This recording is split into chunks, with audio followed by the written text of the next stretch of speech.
Gustong magkaanak ang asawa ko, pero hindi niya alam na transgender ako. Ano ang gagawin ko? Dear Ate Ann, pakitago na lang po ako sa pangalang Alexa, isang trans. Bata pa lang ako, feel ko na talaga na babae ako, pero nakakulong lang sa katawan ng lalaki.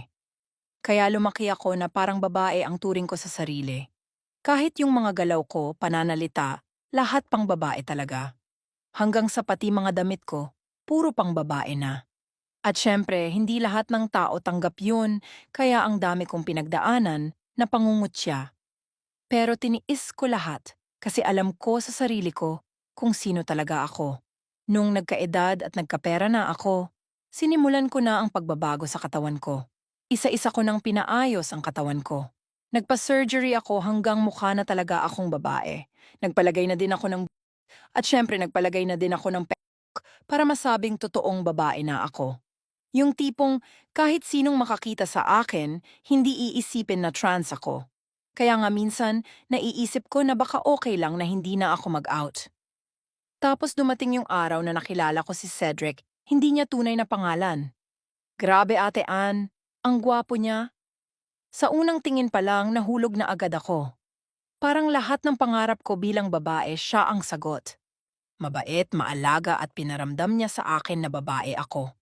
Hindi lang basta-basta babae kundi yung tipo ng babaeng minamahal at inaalagaan. Alam mo yung feeling na parang siya na talaga? Ganun ako kay Cedric. Kaya di nagtagal, nag-live-in kami. Sa simula, akala ko kaya kong itago yung pagiging trans ko. Sobrang saya namin parang walang pwedeng makasira sa amin. Pero dumating yung punto na gusto na niyang magkaanak atean. Lagi niyang sinasabi na gusto na niyang maging tatay, gusto niyang magkaroon ng baby.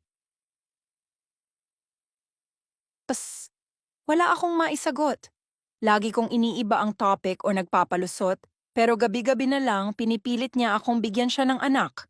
Kaya halos gabi-gabi rin kaming tapos maririnig ko siyang nagwi-wish na sana buntis na ako. Sobrang hirap Ate Ann. Hindi niya alam na trans ako. At kahit anong gawin namin, hindi ako mabubuntis. Natatakot akong sabihin sa kanya kasi baka iwan niya ako. Iniisip ko, paano kung malaman niyang hindi pala ako ang babaeng inaakala niya? Paano kung malaman niyang wala akong kakayahang magkaanak? Nagsisinungaling ba ako sa kanya? Pero paano ko sasabihin, Ate Anne?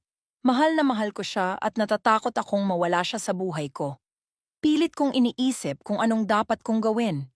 May mga araw na gusto ko nang magtapat, pero natatakot ako na baka bigla siyang mag-walk out at hindi na bumalik.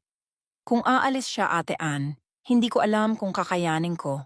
Kasi sa kabila ng lahat, siya yung taong nagpapafeel sa akin na buo ako bilang babae. Pero hanggang kailan ako magtatago?